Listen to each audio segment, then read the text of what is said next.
일단은 저희 장지현 해설위원이 TBS의 개인 용무로 왔다가 저희한테 붙잡혔습니다. 그러니까 네. 이게 뭐예요? 나 그러니까 나저 아니 근데 나름 첫 회 특집 게스트입니다. 무슨 나 게스트 그걸 떠나서 여기 프로필 촬영하러 왔다가 네? 이거 출연료도 없이 이거 잡혀 네. 들어와가지고 지금 대기만 지금 이렇게 고급 인력을.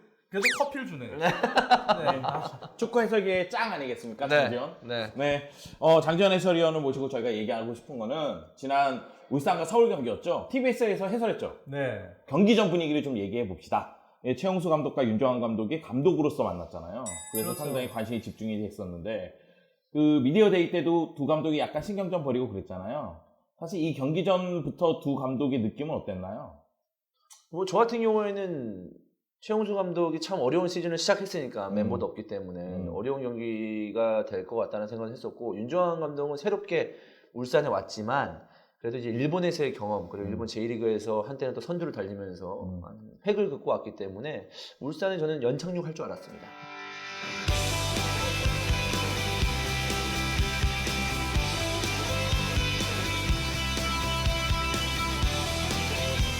또 어땠어요? 윤정환 감독이 사실 울산 지붕 잡았을 때 윤정환 감독의 색깔은 어떤 색깔인지 모두가 궁금해했잖아요. 기대했죠. 네. 사실 사간도스 경기를 잠깐 본 적은 있어요. 네. 근데 그때 받은 인상이 선수들 많이 뛴다.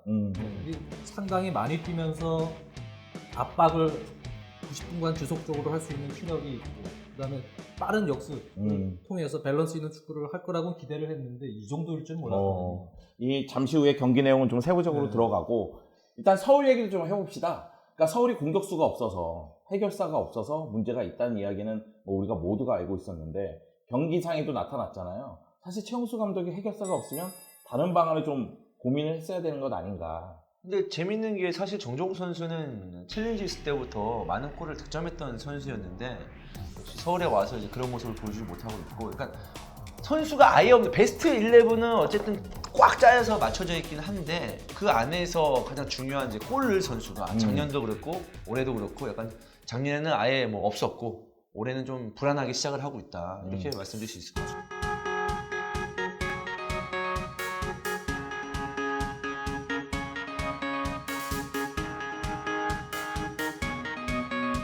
자, 일단은 이제 양동현 선수 골 장면부터 좀 얘기를 해보죠. 양동현 선수가 전반 22분에 골을 넣었었는데 사실 양동현 선수 골 장면에 대해서는 수비수들이 양동현 선수를 좀 놓치는 장면도 있었고, 그리고 제파로프 슈팅이 흐르면서 결국 크로스가 올라오고 양동현이 헤딩으로 마무리 짓는 모습이었잖아요. 이런 부분에 대해서는 수비 집중력에 문제가 있지 않았나, 서울은? 약간 서울 입장에서 말씀을 드리면요, 슈팅을 때렸기 때문에 선수들이 이제 순간적으로 뒤에 있는 수비진들이 그 슈팅에만 집중을 하면서 좀 운이 좋게 흘러나갔잖아요. 그럼으로써 이제 약간 양동현 선수를 막는데 약간 좀 혼란이 있지 않았나라는 생각이 들어요. 그래서 이제 어쨌든 안으로 들어왔었지만 그 당시에 이제 양동현 선수를 아예 놓쳤기 때문에 거기서 실점을 한 것 같습니다. 선수들은 그런 얘기합니다. 양동현 선수는 정말 최고의 기량을 가지고 있다. 네. 근데 이제 양동현 선수가 워낙 프라이드가 강해요. 본인 스스로.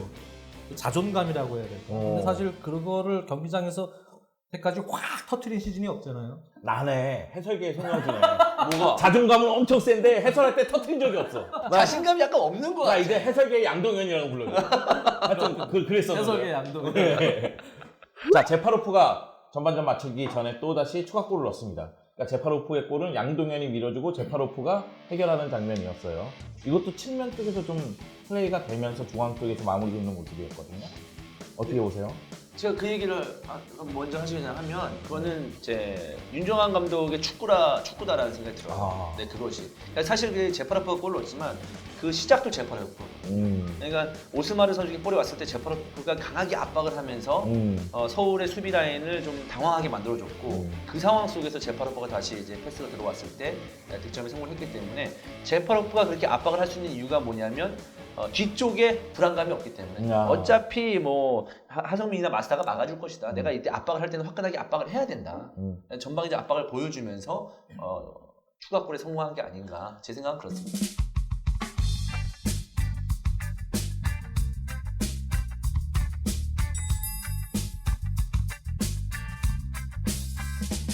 그 서울 같은 경우에는 정조국에게 확실한 득점 찬스가 있었는데 이것이 이제 김승규 골키퍼 정면으로 가기도 했고, 그리고 뭐 경기 초반에는 김진규가 프리킥을 강력하게 처리하는 장면도 나왔는데 어떻게 보세요? 서울의 공격에서 요것만큼은 잘 된 것 같다.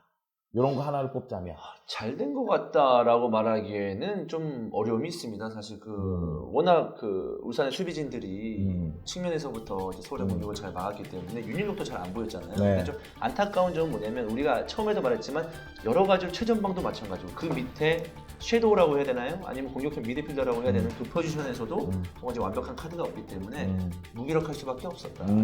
이주원 해설위원은 서울은 울산전에서 보여준 게 없다. 이렇게 얘기하는 거죠.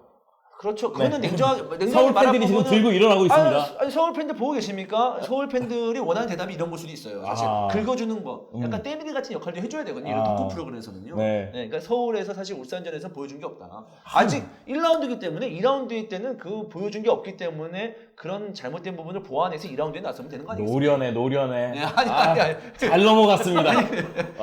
한번 때를 밀어준 거죠. 네. 자, 그러면은 울산 서울전에 대해서 한 줄 평합시다. 한 그리고 줄 평. 마무리 짓시다. 네. 저는 한 줄 평. 호랑이 기운이 솟아나요. 이렇게 하겠습니다. 지금 서울에 어떤 문제가 있는지를 한 경기를 통해서 아주 적나라하게 보여줬어요. 저도 그래서 박주영을 영입했나? 이렇게 한 줄로 하겠습니다. 네, 해결사가 없다는 문제를 박주영으로 해결하려는 모습인데 과연 될지는 시간이 가르쳐주겠죠? 네, 맞습니다. 오늘 정말 뜻깊은 시간이었어요. 네, 감사합니다. 네, 고맙습니다. 감독하지 마시고 다음 주에도 그 다음에는 저 공식으로 저 출연료가 그 형세가 나올게요. 네.